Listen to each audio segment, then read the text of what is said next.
Hello everyone, I hope you're all keeping well, healthy and happy. In this video, I wanted to talk to you about the direction in which human civilization is going in, which I think is actually going to lead to our own annihilation, to be perfectly honest. We're doing so many things in the aggregate right now that rob us of the very best facets of who we are, right? And part of it is down to this willful ignorance. And also the fact that a lot of people don't have direct knowledge of, or have direct access to knowledge of, what is happening around them at this point in time, and has been happening for the last at least 160 years or so. So, where is this taking us? Where are these choices that we're making taking us? Well, we can see, for example, in terms of giving up our own sovereignty as individuals, that it is leading to herd mentality. People are looking to the collectives that they're forming for protection against the onslaught from governmental systems, from banking systems, from these financial systems, from oligarchs and corporations that want to tell you who you should be for their own profit margins. Okay? Now, that's not a statement against capitalism, by the way, that last part. I'm just pointing something out in terms of how corporatism works. Okay? You see, fascism stems out of corporatism, and fascism is very much on the left, as is communism, as is socialism, and not too many people understand that. Does that mean corporations are bad? No. But monopolies certainly are. Now, the thing is that there's a lot of people that would take a pro-anarcho-capitalist stance.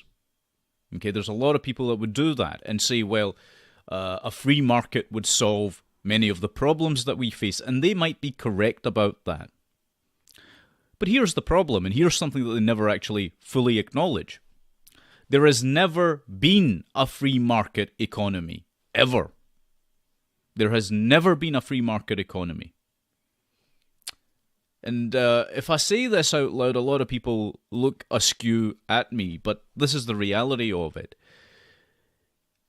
Every corporation or every company or every form of self-employment even relies upon the consent and assent of the government. It has done since day one. The state has to agree to allow you to operate. Unless you're operating outside the law, in which case you're obviously doing things which are illegal and they'll stick you in jail for that. But the point being that in order to be able to trade, in order to be able to offer your services, you have to ask the state for permission. You can't just do it.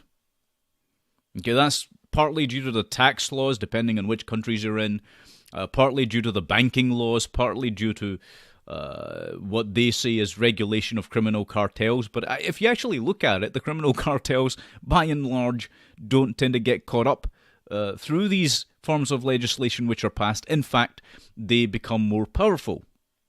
Take a look at the drug cartels as one example, right? The war on drugs. More people who have committed small infractions of the law have been put in jail than heavy-duty, real people that are behind the scenes manipulating the supply of drugs, bringing the supply of drugs into countries. Okay, that's one example. But you can look at anything and you'll find that same thing is true. It holds true. So, you can never have a free market economy as long as the state has the power of the police, the army, in order to prevent you from, or potentially prevent you from carrying out any business. Okay? And if they do allow it, well, then again, you are conceding that you need their approval or authority to do it. So that's the thing. Now, we have to be realists in this respect and say, yes, of course, there hasn't been any such thing as a free market economy ever, insofar as we understand it in Britain or America or in Europe or elsewhere. There never truly has been. There might have been in the past, way back when the authorization of the state was not necessary. But again, if you look at the emergence of the modern corporation, you'll find that you can generally trace that back to one of three sources. Typically, it's the monarchies of countries that are responsible, or the chosen civil governments that are responsible, or in many cases, in many other cases, the Vatican itself, the church, that is responsible. Right? And to give some concrete examples of this, you can look at the East India Company, the Hudson Bay Company Corporation, the Dutch Royal Shell Corporation. All of these had to be given approval by the monarch, the reigning monarch, in whichever country they emerged from. Okay? And similarly with the Vatican as well, you'll find that the majority of these corporations could only operate as a result of the banking practices which were set up by the Vatican for the most part. Okay? But a lot of people don't want to know that. They don't want to know the connections between all these various things.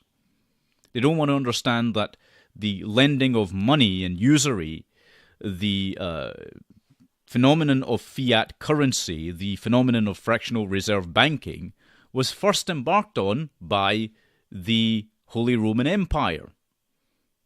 Okay, the Vatican, the Roman Catholic Church, and the connections between them embarking on this practice and the Knights Templar are very well known. Okay, and this is why people then draw attention to, of course, Freemasonry and so on, in terms of the occult connections. I won't go too much into that in this video. I will do probably as time goes on, but that's just sort of a brief overview in terms of the way that the economies were forced to function. They've always been authoritarian. The market has always dictated the terms upon which it will allow anyone to do business. Okay? So, that's one thing. And it's because of this monopolistic control that corporations like Google, like Twitter, like Facebook, still rely absolutely, and Amazon, of course, as well, these all rely absolutely on government agencies to operate. And the ties between them and government agencies are just everywhere. You can see them everywhere. That's why they carry out the will of the state in so many respects. Whether it's the way that Facebook censors posts that are deemed as hate speech in Germany, even though the internet technically does not and cannot belong to anyone. Whether it's Twitter shutting down accounts, censoring people, shadow banning them. All of this stuff is going on. This is what's happening. And why it's happening is because since day one, all these monopolies, like the East India Company was a monopoly, all these monopolies have relied on state power. Okay? So to say that the free market would solve the problems that we're seeing, again, it might well be true, but it's never been implemented because a true free market cannot exist. And the reason it can't exist is because people themselves don't want it to exist. Right? They keep allowing the state to dictate the terms on which they conduct business. Any transaction, right? The state regulates it, it monitors it, and so on and so forth. And if it wants to, and this is where the danger and the problem with statism, by the way, lies. The danger in all of that is that the state can use violence and guns and force you to shut down your operation, or to force you to go to prison, basically, as well. Or it can shoot you dead if it deems that necessary. There have been cases in the United States of America where if people have not paid their taxes, or the IRS has decided for ideological or political reasons that they're going to enforce certain statutes, or oftentimes they've actually even behaved illegally, but it's not seen as such. They have killed people for not paying their taxes. And it's insane what has been going on, right? But this is the reality of the world in which we live.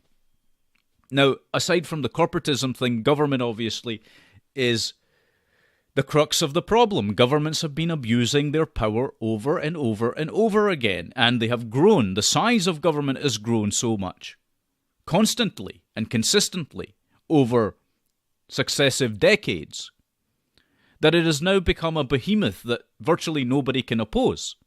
And people do try. Some people do try. Pockets of people, though, right? This is the other thing I wanted to talk about, the mass ignorance. I'm going to tell you something. It's anecdotal from my own life, right? But I've noticed myself that the window of people that I can speak to is getting smaller and smaller and smaller. Okay, the window of people that I can talk to about these particular issues with regards to the growth of government, the abuse of powers, the wars that are started just for profiteering, the subversion of the Western countries that we see going on today, the mass immigration problem. The people that I can talk to that know anything about these topics is growing smaller every day. Now, that could be because I'm in a country that is lurching towards socialist policies ever more day by day, right? I'm back in the UK now, so that's, happening. Okay?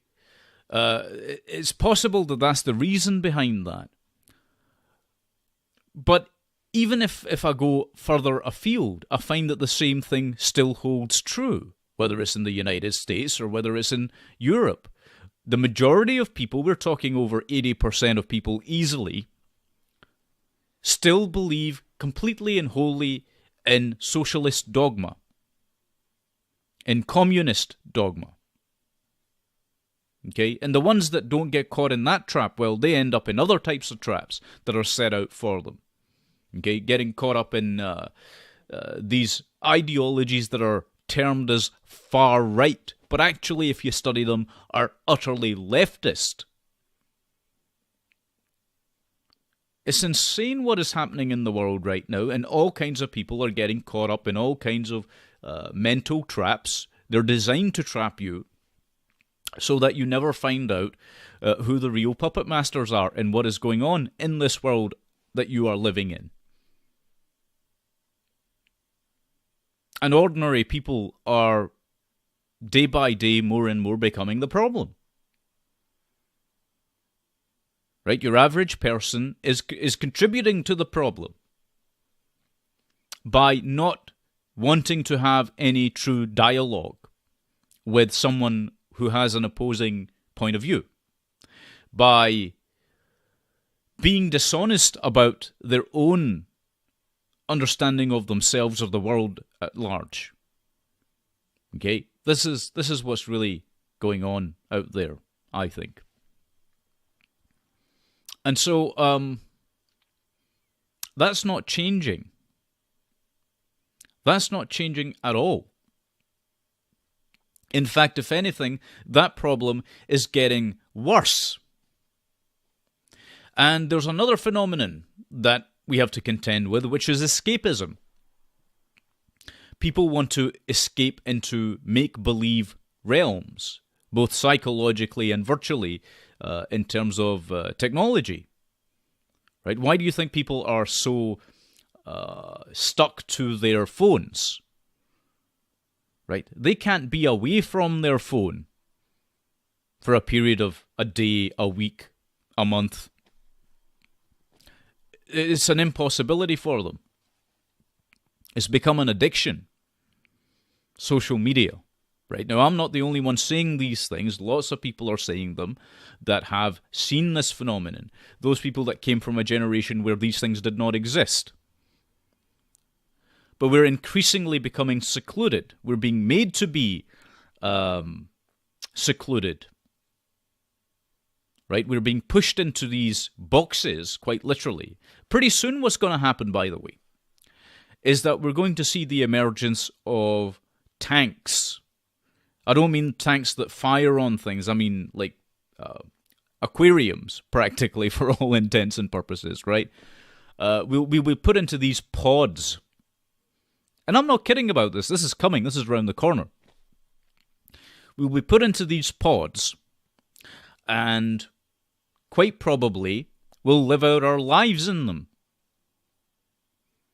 Okay, so the movie The Matrix, for example, is one. That's one creative channel through which that was expressed, that potential fear of what might happen. But it turns out that The Matrix was more of a documentary than a fictional movie. Because that's exactly what is going on, isn't it? We don't want anything to do with people outside of our ideological bubbles, in many cases. Right? And trying to reach people who are capable of logical, rational thought is getting harder and harder. Now, it is true that the more capable people are of thinking outside the box, the more they look to form their own society, if you like, away from the insanity. Okay, that happens as well. And we're kind of seeing that on YouTube, for example, or on Twitter and what have you. Bizarrely enough, on these same social media platforms that are enslaving people, some people are using those to try and free their own minds. Okay? But that's a small number of people. Like, I will literally bet the farm on the fact that you can count those people on one hand. And if not one hand, then you can at least name them. Now, that's a bad sign. That's a really bad sign. And by the way, all the people who think in the same ways with regards to the importance of freedom and truth and logic and understand right actions from wrong actions, morality and what have you, all those people already know each other. This is the other problem you face. We're literally 1 degree of separation apart from each other in the worst of cases. Okay, we're all there. Now, you might think that's a great thing. And I suppose in some respects that is a good thing, right? But that's also a really bad sign. Because it means that those are the few people, the people that you're seeing out there are the few that are talking about the problems that are endemic in these societies, and nobody else really has the courage not only just to talk about them, but to do something about them. To take action. So either most people are suffering from a form of cowardice, meaning that they lack courage to do anything or to say anything. I consider that moral cowardice. Or they are truly ignorant and they've bought into the dogma and the ideology. Because it sounds nice. It's packaged in ways, and this is all to do with this marketing stuff that they've been into for a long time, and I'll talk about who they are in a second. But this is all to do with that. Right? Governments used the same techniques for mass hypnosis as corporations did in their marketing gimmicks. So whether you look at Gustave Le Bon's The Crowd or Edward Bernays' work, you'll find that the same techniques that were used by corporations to market their products en masse were the same techniques, the mind control techniques, that were later used by governments for creating propaganda. And they've refined these over the years. The more science that emerged in terms of how people work, how people think, how people act, in the areas of neuroscience or heuristics or psychology, the more they were able to tweak how they manipulated people. And again, you just need to look at the way that Facebook tried to conduct this study and succeeded in doing this, where they surreptitiously, without telling people, were manipulating their emotions through pushing certain news stories, let's say, or certain posts that were made. That's pretty nefarious and sinister stuff. But that's par for the course in terms of the way these things were meant to unfold for the powers that should not be. Then we've got the problem of AI.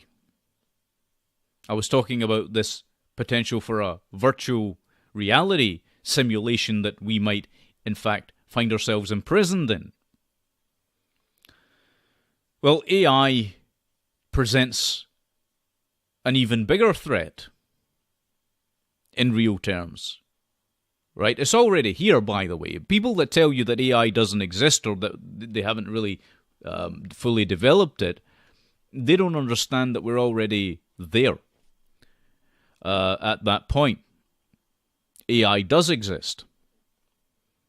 That's not to say that a conscious AI exists, right? But the types of algorithms that they've put together, the types of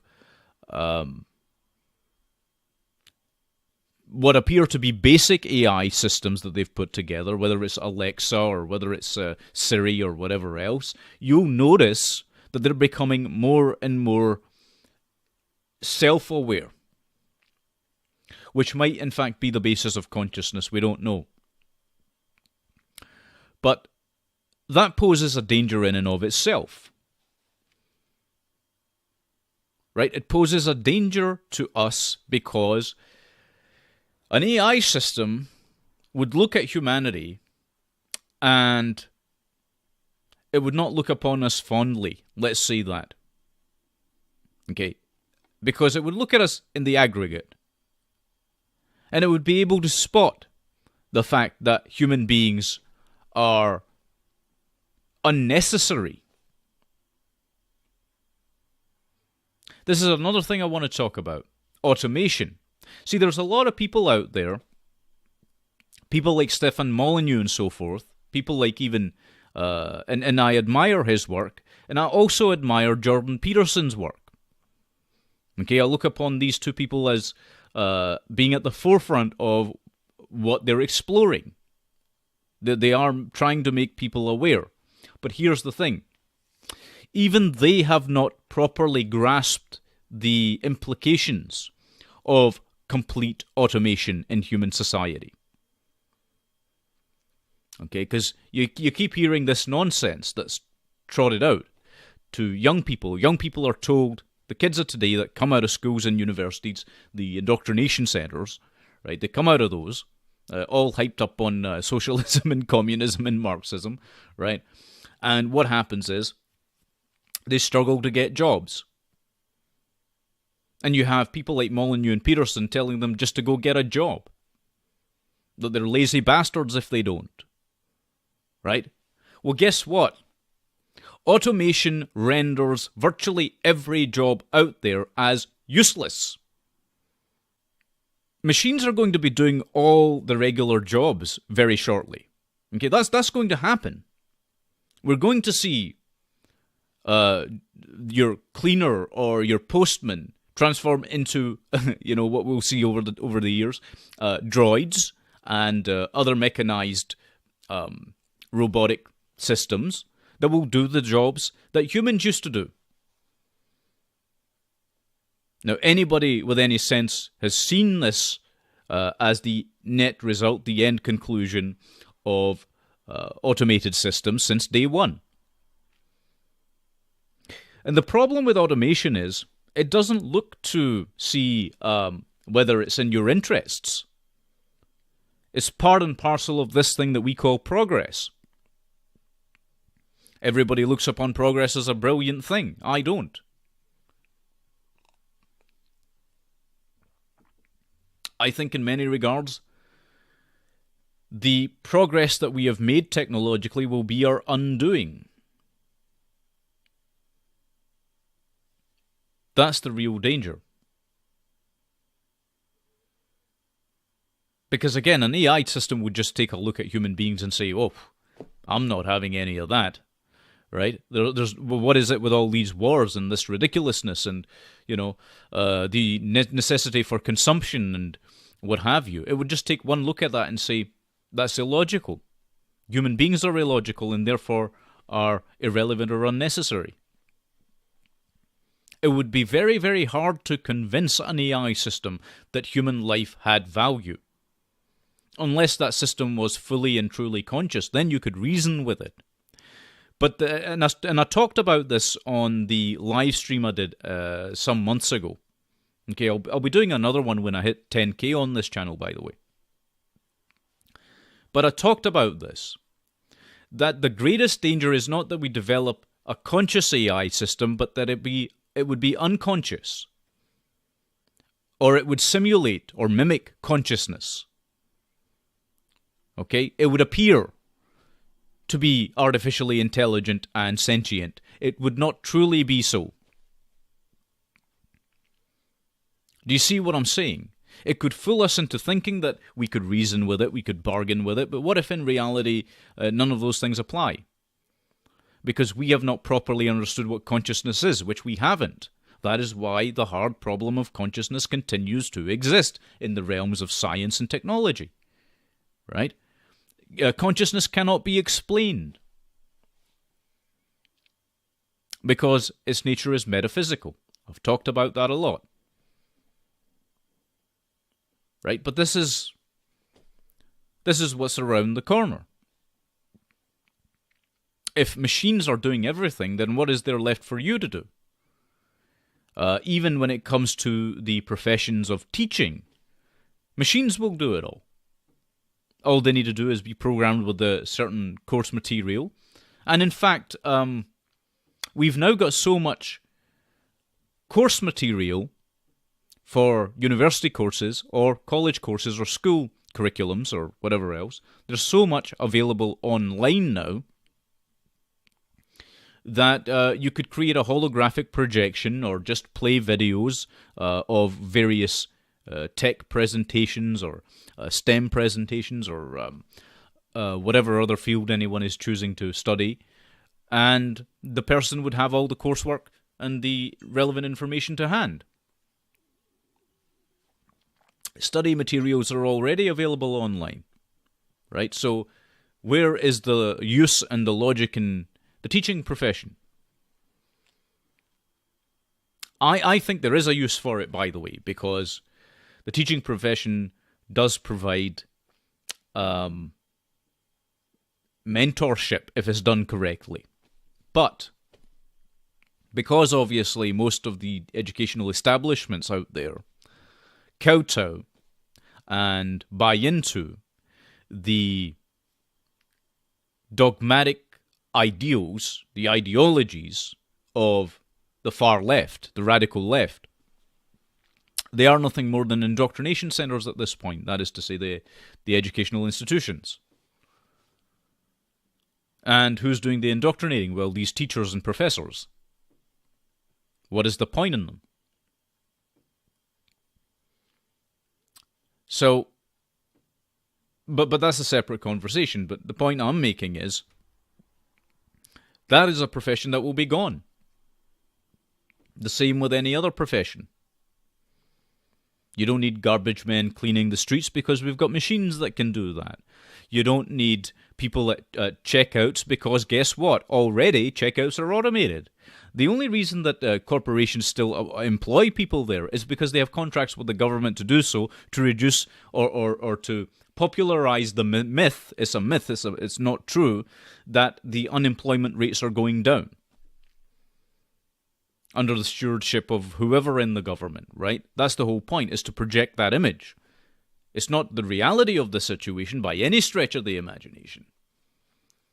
Okay? It's just made up nonsense. But if you're lucky enough to have one of those jobs, even that very soon won't be necessary. And you can't make ends meet on those kinds of jobs that don't pay very well anyway. So, and many of these types of jobs are part-time. So this nonsense that the old guard come out with, oh, just go and get yourself a job, it doesn't work anymore. This is part of the reason why society is fracturing at the seams as well. Because real jobs don't exist.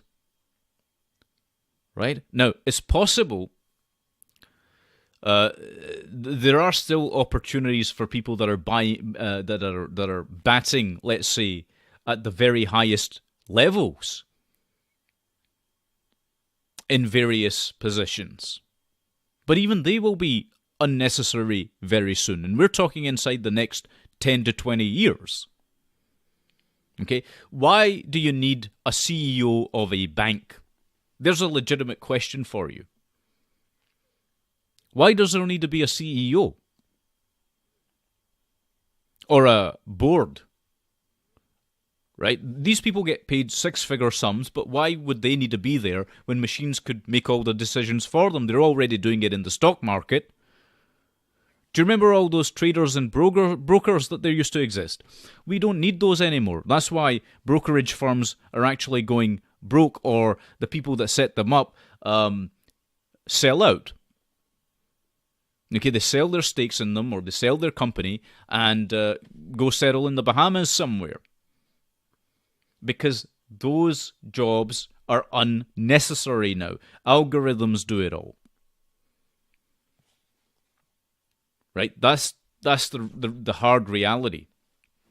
So what this is going to do is create a lot of confusion, because it used to be the case that we valued people, and mostly men, we valued men specifically, by the jobs that they did. So what does this mean for gender relations? Well, it's going to cause chaos in terms of gender relations. What does it mean in terms of your ability to go through Maslow's hierarchy of needs to achieve any of those parts of self-actualization? See, you're not going to end up being a self-actualized human being. You're going to be infantilized. This is the society of the future. This is what we've created, particularly in the West. Oh, and by the way, don't think that the third world is going to escape this. Okay, you'll see some pretty interesting stuff happen over the next 40, 50 years. Third worlders right now are just being used via mass immigration to achieve a particular aim. That's what everyone loses track of, loses sight of. But once that aim is achieved, they themselves won't even be necessary anymore. Okay? A lot of stuff is going to happen. This is what I'm trying to tell you. A lot of stuff is going to happen that is not going to be good for the human species. And right now what you've got are people that are so ideologically possessed, or have become tribal, that and I understand why, because when you're facing a threat of massive magnitude, of course you're going to find yourself collectivizing. Of course you're going to find yourself forming into cliques in order to... but that's a reaction. In order to push back against that, right? The onslaught. That's a reaction. But what happens when you react is that you're failing to understand. Okay, you're failing to understand the reason for the thing. A great example is this thing which happened with Syria, or this thing that happened with Iraq, or with Afghanistan, right? Now, France is overloaded with Afghan migrants. But why did that happen? Well, for some reason, the United States of America and its military might decided to go in and destabilize an entire country. Okay, that's what happened. And it wasn't just the Americans, right? This is the major mistake people make is, oh, well, it's the American military. No. I'll tell you what happened with Afghanistan and with Iraq and with Syria was that the Russian government and formerly the Soviets did the same thing. Because they were trying to use the Middle East since, about 1960 something or other, right, give or take. They were trying to use the Middle East to create proxy wars against the United States. So they fomented all this communist doctrine, this Islamist doctrine, and the Americans did the same thing, right? They were having proxy wars. That's where Al-Qaeda came from, it's where ISIS came from, was the interference of the global powers. Okay, the superpowers decided that instead of having nuclear wars between each other, they would have these other wars in other countries, and that would dissipate some of the tension.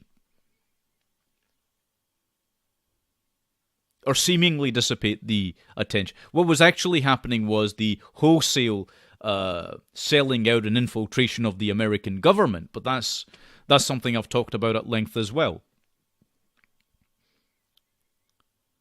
I mean, I don't want to bore you to tears here or anything, I'm just pointing something out, right? That this is, every time that you see these foreign interventions by superpower states, whether it's Russia, America, China, whatever, like we saw in Vietnam, like we saw in Iraq, like we saw in Libya, like we saw in Afghanistan, what happens is that those populations then become displaced. And because they're third world populations, because they are they have their own religious institutions that are supremacist in nature, they have their own ideology, well, then they are given an absolute reason to go on an invasion rampage. That's what happens. That's what goes on. Right? You're just adding fuel to the fire instead of curbing it, right? The United States wasn't investing in infrastructure. They weren't investing in colleges and universities in Afghanistan or in Iraq or in Libya in order to combat the communist doctrine. Right? They weren't putting anti-propagandist stuff out there to fight the Soviets or the Chinese. So of course those people are, and because they're, and I don't mean this, I'm generalizing here, but they are simplistic people. They'll buy into anything, right? And you see this even with ISIS in Iraq and in Syria, right? The fact of the matter is, a lot of these people will sell out to whoever pays them the most money. There's also the drug connection as well. I don't want to go too much into that, because otherwise this will end up being a very, very long video, and it's already pretty long. But the drug cartels, where did they come from? Well, take a look into the French Connection. The movie, by the way, was based on real events, right? The triads that were operating inside the Golden Triangle, right? The narcotics gangs. And then you had the CIA, and then you had the French, you had the Italian mafia, you had pretty much every syndicate and cartel and the Russian mafia later, of course, as well, all trying to outbid each other, outbuy each other, and outsmuggle each other. And most of that heroin, the heroin and the cocaine that came out of that, ended up flooding the streets of America. You see, so, but Air America is another example in Vietnam, right? And then the drug trade shifted to Afghanistan. And then you saw that the Taliban got rich off of that.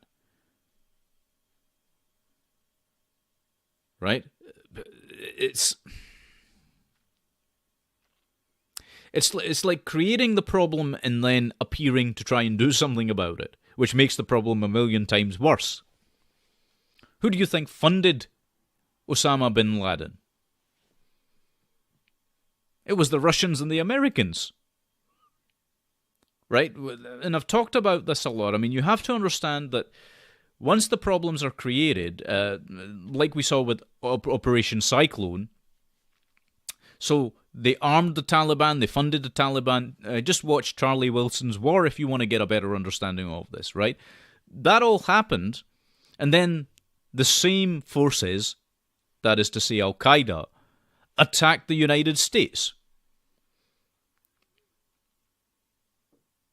Right? And you have Saudi Arabia involved in there, and you have these very strange connections between the Saudis and George W. Bush, the Bush family. All very peculiar things.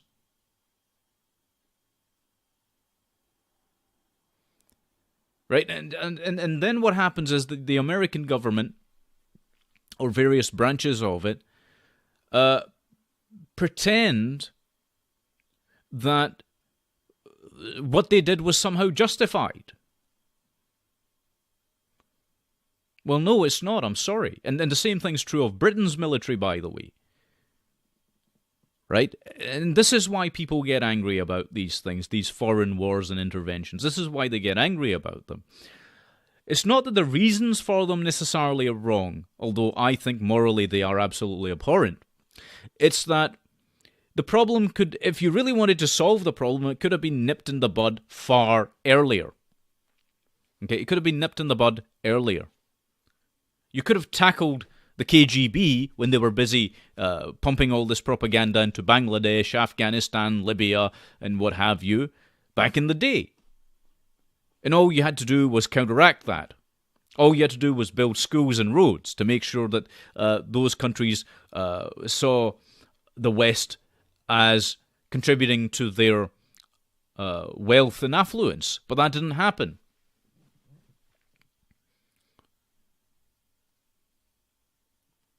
And it didn't happen for specific reasons. Again, I don't want to go into that too much, but I'm getting detracted here from the main point I was making, is that this stuff has been going on a long, long time.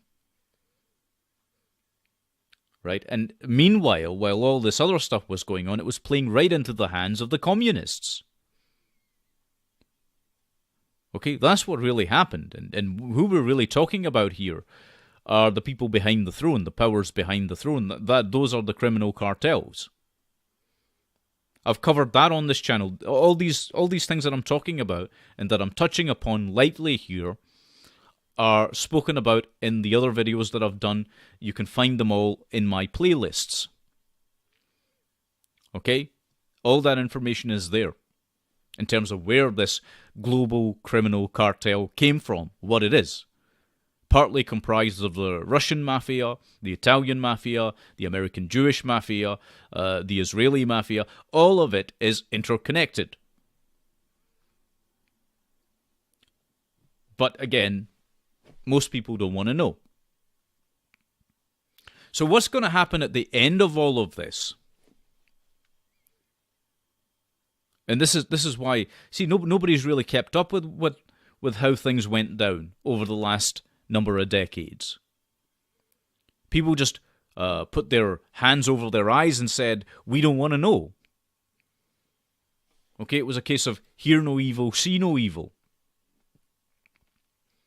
And because of this, I'm going to tell you something else. By 2022, the systemic and total enslavement of the human species will begin. By 2037, the very last remaining free societies will be completely wiped out. And do you know why? Because most of us, not all of us, but most of us, are silently consenting to being used and abused. That's why. We allow it to happen. In some cases, we volunteer for it. And in other cases, we start believing in external saviors. And that's something people have done for centuries, by the way.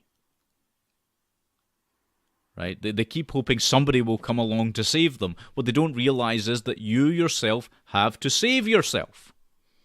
You are your own savior. Because if you project onto external saviors, right, here's the problem with that. You can wait an eternity for the savior to do something. You put all your eggs into one basket. It may be the case that someone might come along with some strength and some mettle and actually do things that are necessary to help you push back against this totalitarianism that has been ever encroaching. But if you place too much faith in one person, then you're going to be bitterly disappointed. And that's the thing about saviors. They have a habit of disappointing you. Anyone who's ever been touted as a savior always disappoints. Why? Because they're only human beings. In the best of cases. In the worst of cases, they are the devil incarnate in many respects.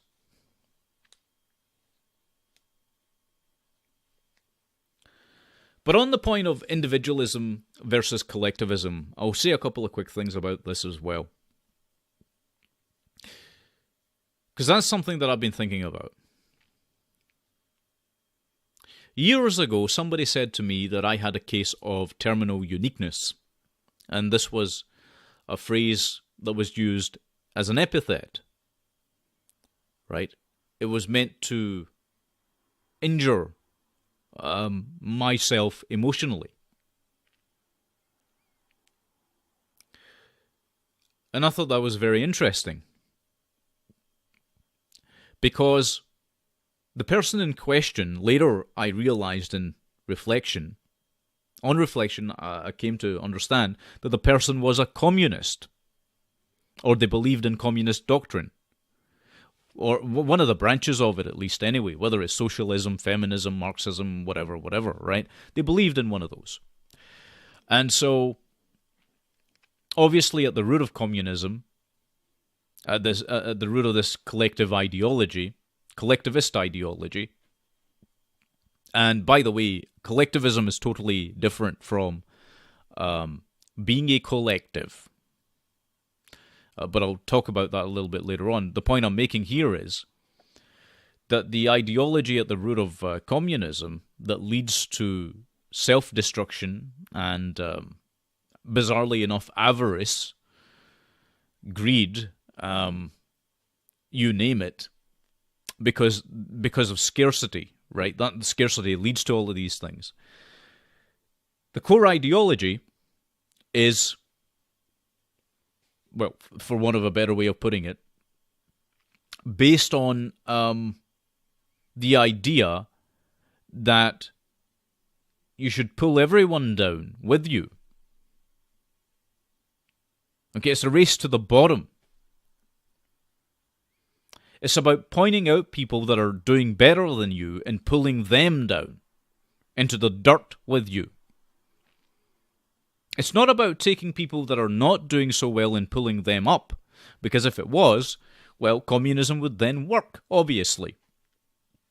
But it's about taking away from people, right? It's constantly about taking away from people instead of really giving to people. And now, there's some people that will argue with that and say, well, what about the welfare systems and this and that and the other? You're not actually giving to people. A lot of people get confused about this. But if you take a look at... See, if you look at an individual, on an individual basis, you'll find something really interesting, that welfare systems don't provide anyone with enough to go beyond just mere subsistence. On an individual level, is pittance. And that has ramifications because of unemployment that I've talked about and stuff as well. But... again, that's a whole different conversation. But in the aggregate, it seems like a lot of money. Do you see what I'm saying? So this nonsense about, how communism takes from the rich and gives to the poor like Robin Hood is garbage. What really happens is that the majority of the money that's taken from the so-called rich, who generally, by the way, aren't rich, because if they were, they'd be able to hide their money away outside of various nations, and those people never get touched, interestingly enough. It doesn't matter whether it's a right-leaning government, supposedly, which most are actually leftist, but it doesn't matter whether it's a conservative government or whether it's a socialist government. You find the same thing happens. Right? The people that are rich, who are clever enough, tend to escape the idea of taxation anyway. The brain drain, as they call it sometimes, right? Or capital flight. That's another term they use for it. That happens. Right? So, communism can't deliver. All it can do is take and take and take until there's nothing left that you have to give to it. That's what makes it a satanic ideology. It takes everything out of you. Your energy, your soul, you name it. It creates a state of scarcity. Okay, anytime it's put into practice, it creates a state of scarcity.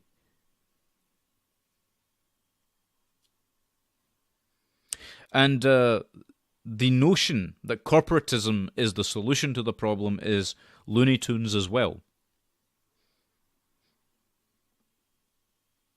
Because corporate oligarchies and monopolies only compound the problem. Okay, they only compound the problem. Now, not a lot of people will tell you that, because they have their own ideological bent on things, right? But getting back to the point of collectivism versus individualism, when this person said, you have a case of terminal uniqueness, I was depressed about that, because originally I thought, well,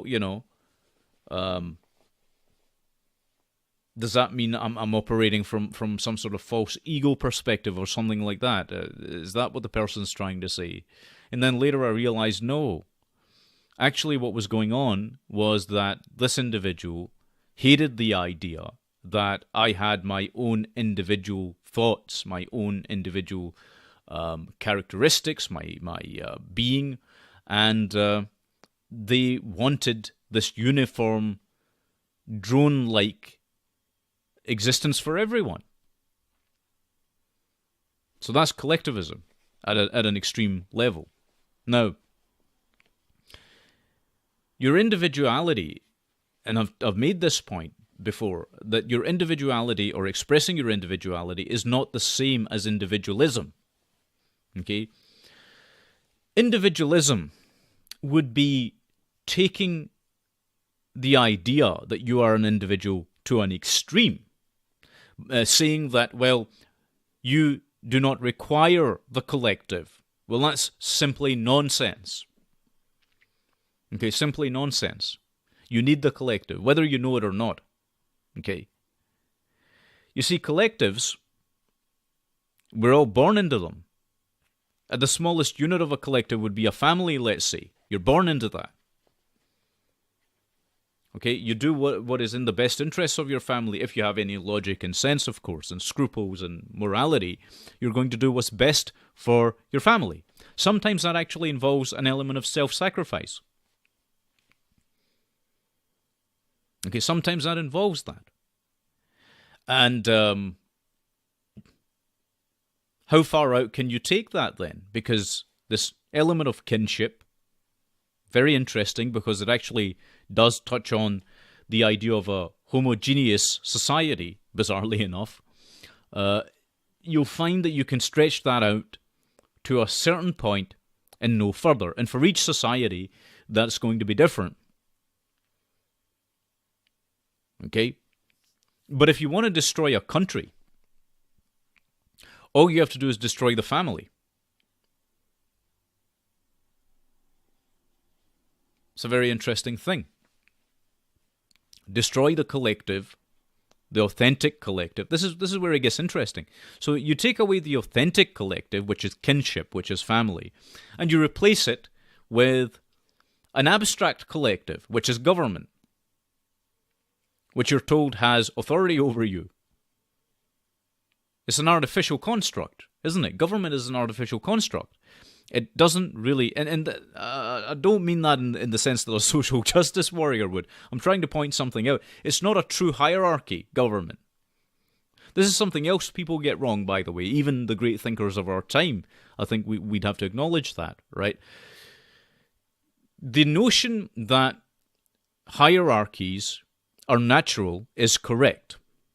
The notion that dominance through false authority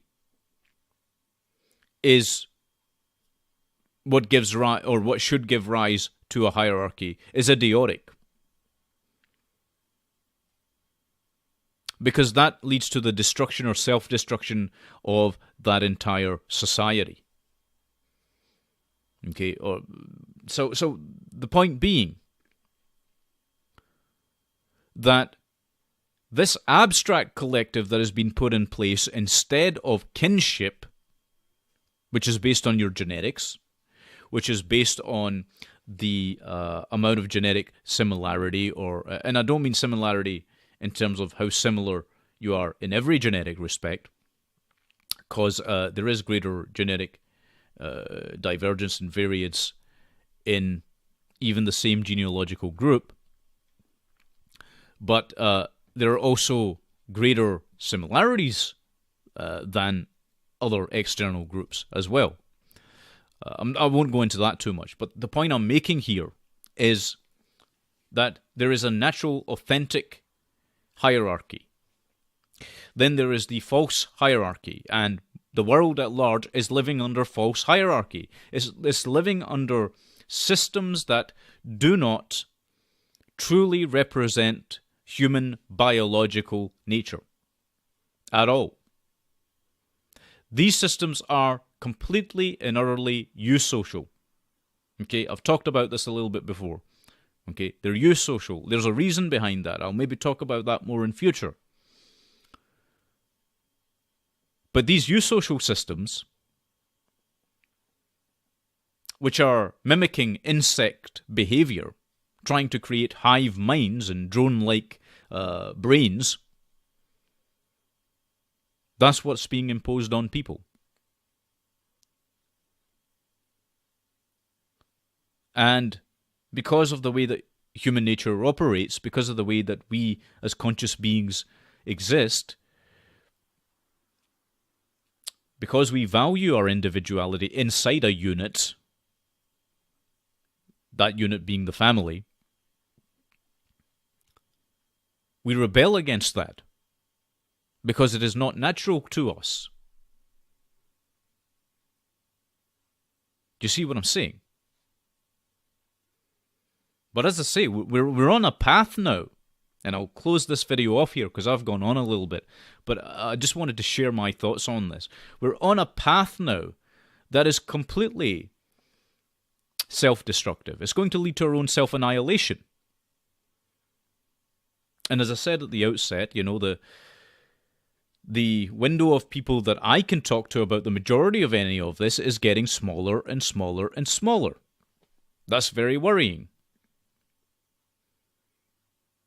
Because I had initially thought wrongly. I had initially thought, and this makes me wonder whether any of my efforts are actually useful or just in vain. I actually thought that people were capable of wanting to learn, of understanding, of learning to better themselves, to go beyond their constraints, the artificial constraints that have been put on them.